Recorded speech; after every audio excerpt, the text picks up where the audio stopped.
Hvala za besedo in tudi v mojem imenu lep pozdrav na današnji novinski konferenciji. Res je določena simbolika. In v tem uvodnem delu, če dovolite, bi jaz najprej poskušal na par stvari upozoriti, kajti ena od zadev, ki je tle pomembna, je javna poraba. Ali je to mit, ali je to resnica. Po podatkih, ki smo jih zbrali v zadnjem obdobju, ki so javni, to niso podatki, ki bi bili tako ali drugače neznani, ampak zbrani na nek drugačen način, govorijo o naslednjem. Razlika med davčnimi prilivi v obdobju od leta 2013 do leta 2016 znaša 1,3 milijarde evrov. Govorimo o praktično 10% vrednosti proračuna, še celo nekaj več. Komu je pa vlada dala v tem obdobju, v letu 2016? Javnemu uslužbencu v povprečju 1000 evrov na letnem nivoju. Zaposlenim v gospodarstvu pa 24 evrov na letnem nivoju govorimo. To je iz naslova mini dohodninske reforme iz leta 2015 in povečanje plač v javnem sektorju. Komu pa vlada še ima namen dajati? 150 evrov na zaposlenega v gospodarstvu, govorimo ponovno o letnem nivoju, in 2000 evrov v javnem sektorju po zaposlenem v javnem sektorju. To so izračuni teh 2000 evrov na osnovi zahtev, ki jih je postavil javni sektor v pogajalski poziciji, govorijo o 327 milijonih, da jih zahtevajo nazaj.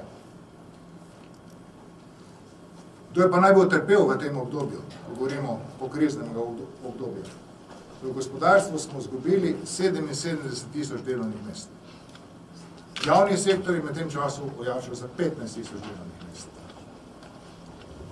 Govorimo o obdobju 2008-2016. Kdo si privošči več novih zaposlitev?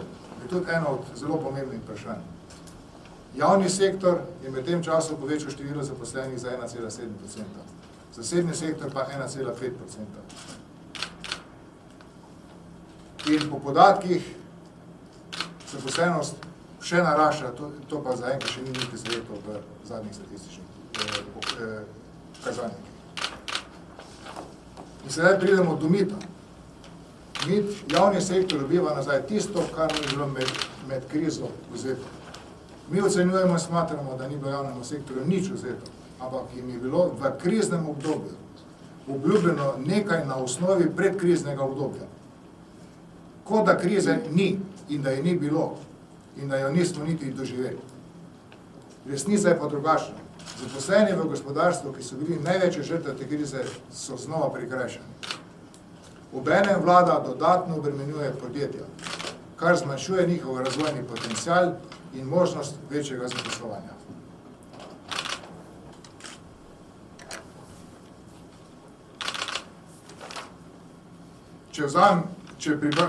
Če lahko povem nek določen rezime v 3 točkah. Ni res, da zaradi javnofinančne konsolidacije ni možna bolj odločna davčna reforma. Saj v proračun 1,3 milijarde več davčnih prilivov kot leta 2014. Reformo potrebujemo zaradi višje kupne moči, višjih neto plač za večino državljanov, ne pa samo za del državljanov. In da bi na ta način učinke gospodarske rasti doživeli vsi, ki tako ali drugače so k temu prispevali. Reformo potrebujemo tudi zato, da dodatno ne obremenjujemo podjetij, temveč jim pustimo denar za razvoj, za investicije ter za novo delovna mesta. Zato bomo v primeru sprejetega davčnega prestrukturiranja, dodatnega obremenjanja podjetij in ponovne nepoštene delitve učinkov gospodarske rasti med javne uslužbence in zaposlene v gospodarstvu prisiljeni delovati. In nenazadnje pozivamo predsednika vlade, finančne ministrico, da poskrbita, da odslej nihče od vladnih predstavnikov ne bo zavajal javnosti. Kajti mi v zadnjem obdobju opažamo izredno veliko manipulacijo z tem, kdo podpira oziroma ne podpira to, kar je omenjeno kot mini davčna reforma, moram pa reči, da bi se jaz absolutno temu izrazil zobno, ker to je vse kaj drugo, kot pa kakršna tudi mini davčna reforma. Hvala lepa za besedo, lep pozdrav tudi v mojem imenu in seveda imenu Obrtno-podjetniške zbornice Slovenije. Moramo reči tako, kot je že bilo uvodoma rečeno, na Obrtno-podjetniški zbornici Slovenije vse skozi nasprotujemo, se pravi prestrukturiranju ali mini davčni reformi, vse skozi. Zakaj? Ker ta mini davčna reforma ali prestrukturiranje pa resnično ne prenaša nič malemu gospodarstvu, samostojnim podjetnikom, mikro in malim podjetjem. Zakaj?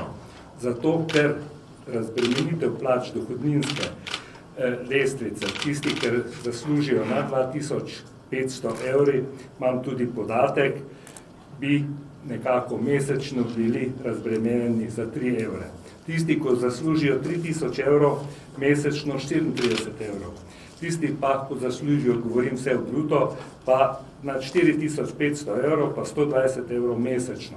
To so podatki, kateri pa tudi za te, ko jih razbremenjuje, kot tako govorijo, razbremenjujejo, ne prinaša nekih velike razbremenitve. Na drugi strani pa obremenjuje z 2% davka na dobiček, se pravi iz 17 na 19, to je pa tisto, kar dejansko obremenjuje obrtnike in podjetnike. Če lahko pripomnim, ti snovalci tega zakona verjetno nimajo v vidu, da samostojni podjetnik nima plače in dejansko plačuje delavce in razvoj podjetja vse iz dobička. To se pravi, ne dobi nič. Pa še nekaj. Pri nas, pri malih obrtnikih in podjetnikih, skoraj ni zaposlenih, kateri bi imeli 2500 evrov bruto. Seveda si to želimo z boljšo politiko, vladno politiko ali pa državno politiko. Na drugi strani pa tudi DOO-ji. S česa pa mislite, da razvijajo se podjetja? Iz stroškov? Ne, iz dobička. Z dobička je razvoj podjetja, se pravi, razvoj gre tako iz tega, kolikor podjetje zasluži. Redki so pa tudi tisti, ko enkratno plasirajo, se pravi, ta dobiček drugam, ampak tam ti imajo zelo kratki rok trajanja, grejo slej ko prej v stečaj.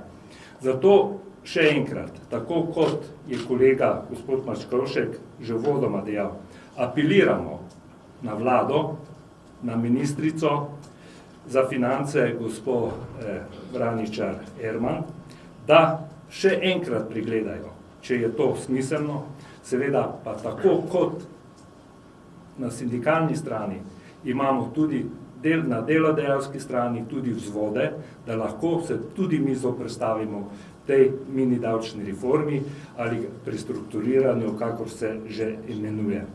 Mi si želimo na Obrtno-podjetniški zbornici Slovenije, ker zastopamo 30 000 obrtnikov in podjetnikov, da pride do celotne reforme, se pravi delovne pravne reforme in seveda reforme te davčne reforme in tudi zdravstvene reforme. To, kar se je zgodilo v Nemčiji, moram reči, sicer je res padla vlada, naredili so celovito reformo, in seveda, kje je danes Nemčija, čeprav se ne nočem zgledovati po drugih državah, ampak kljub temu, Nemci imajo danes konjunkturo, imajo več povpraševanja po svojih storitev proizvodih, kot lahko sami proizvedejo. Zato si želimo tudi korenite spremembe v Republiki Sloveniji in še nekaj. Če bo vlada, to kar že vse skozi dejansko opozarjamo, naj znižajo prispevke, naj znižajo davke, potem verjemite mi, bodo obrtniki, podjetniki tudi zaposlovali. In še enkrat, res je potrebna izvoz, da je gospodarska rast na račun izvoznikov. Tudi ta mali so, se pravi, podizvajalci tem velikim podjetjem. Tako so tudi posredno izvozniki. Pa še nekaj, izredno potrebna je tudi domača potrošnja, da ljudje normalno zaslužijo in seveda kupujejo naše storitve in proizvode in skozi proizvode, skozi DDV ali storitve vračajo zopet v državno blagajno in seveda tudi prispevke od zaposlenih. Mnogokrat je govora tudi, da se zmanjšuje nezaposlenost. lepo prav in v redu. Nedavno je bil na Celjskem sejmu pri nas predsednik Slovenske gospodarske zveze, ko je povedal, da se je v Avstriji od januarja do zdaj zaposlilo 12.000 ljudi. To je treba tudi imeti v vidu. Zakaj odhajajo v tuje države? Zato, ker verjetno nimamo dobro urejeno slovensko gospodarstvo. Hvala lepa. Kot je bilo že poudarjeno, ni za spregledati, da so danes tukaj vse gospodarske, delodajalske asociacije, ki imajo enotno stališče. Torej, stališče, da te reforme ne podpiramo v obliki, kot je bila predstavljena. V imenu Združenja delodajalcev lahko dodatno povem še to, da vsekakor smo za reforme, ki bi pomenile izboljšanje poslovnega konkurenčnega okolja za slovenska podjetja, vendar ne na račun delodajalcev, ne na račun gospodarstva ponovno. Vedno do sedaj je bilo povedano, ja, če boste tukaj popustili, potem bomo tam nekaj dali. Ampak to se pojavlja igra, koraki iz obdobja v obdobje in tudi iz vlade v vlado ni dobene razlike. Skratka, ne želimo dodatnih obremenitev gospodarstva, želimo si racionalno porabo v javnem sektorju, veliko prostora za optimizacijo, racionalizacijo, lahko rečete tudi za varčevanje je v javnem sektorju. Povedati je treba tudi o načinu, kako je prišlo do tega predloga. Na začetku je bilo res, povabljeni smo bili k razpravi, povedano nam je bilo, kaj je namen. Namen je ustvariti boljše konkurenčno poslovno okolje v Sloveniji. Povedano je bilo tudi z naše strani, kako bi lahko to naredili. Potem se je pa komunikacija praktično ustavila. Socialnega dialoga na tem področju ni bilo.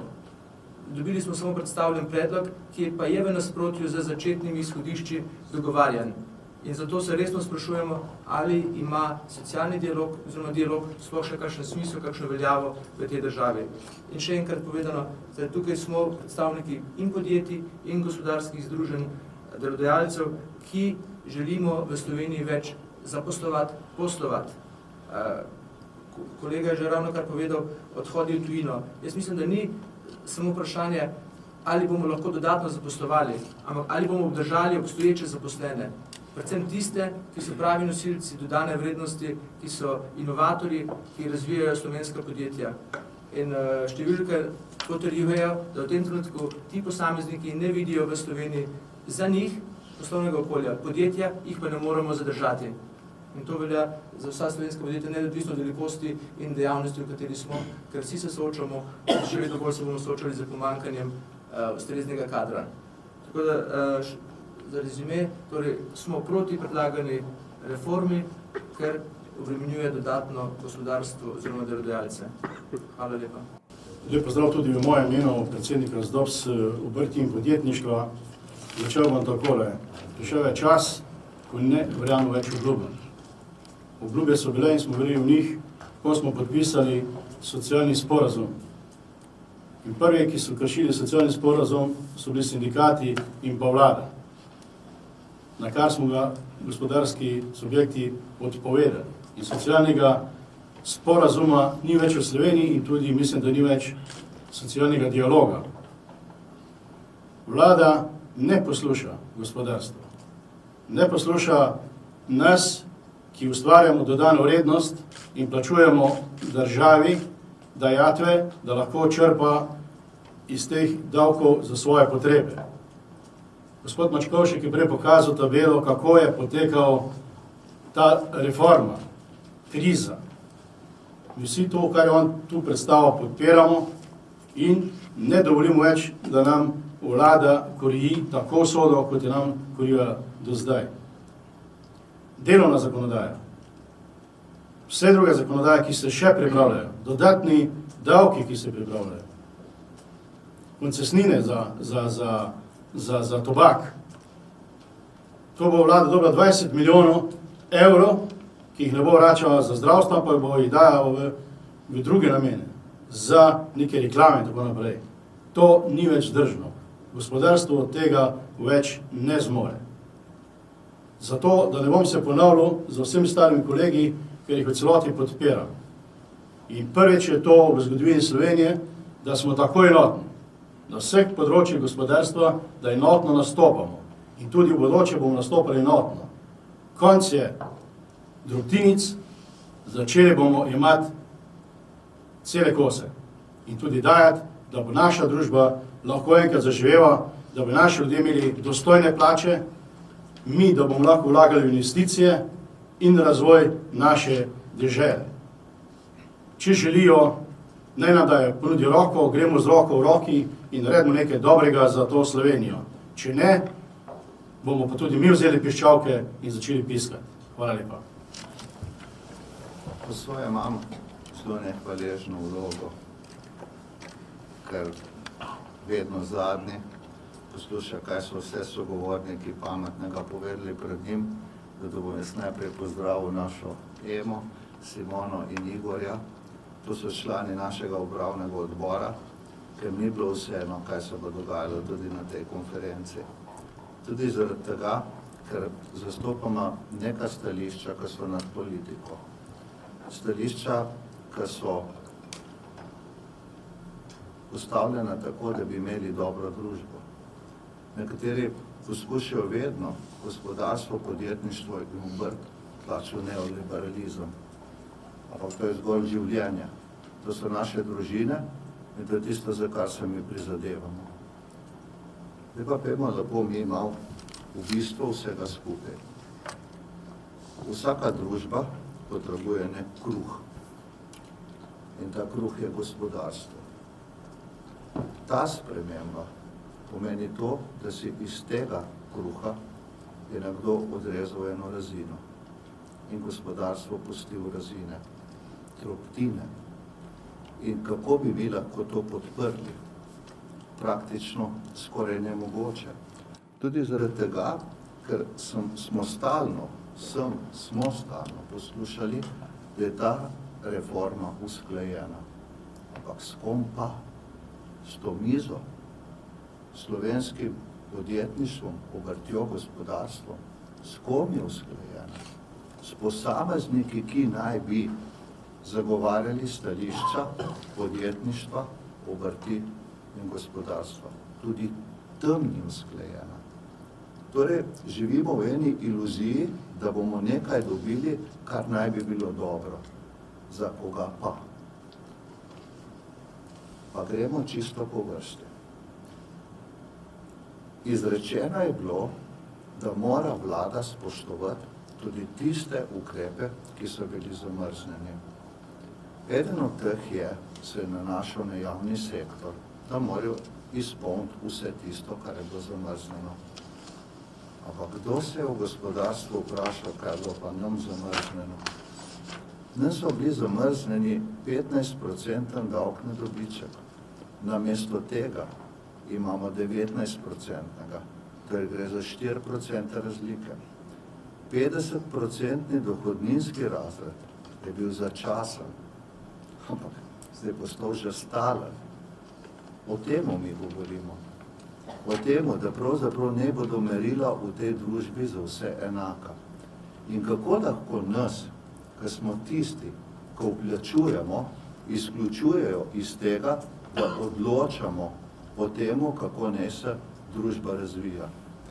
Morda je tukaj eno najlepših misel, ki so se naši člani zelo hitro odzvali, pa je prav, da vam ga preberem, da bi razumeli, kako razmišlja nekdo, ko vsak dan dela in si želi danes biti v tej dvorani in povedati svoje mišljenje.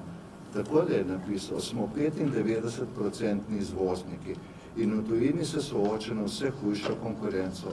Žal pa smo slovenski proizvajalci zaradi vse večjih obveznosti do prepozrešne države čedalje teže konkurenčni. Če država dejansko želi spodbujati gospodarsko rast, naj dobro premisli, kam vodi sedanja pot in naj nam končno pusti delati v normalnih pogojih. Normalni pogoji so pa svet, Višegrajska skupina, Evropa. Normalni pogoji niso pač neke spremembe v Sloveniji, ki se dogajajo zato, da mi polnimo tiste, ki vzamejo, tako je bilo rečeno, piščalko in piskajo, ampak ne pozabimo ulica je za vse enaka. In verjamem, da ta ulica, če napolni podjetništvo, obrt in gospodarstvo, je lahko bolj polna.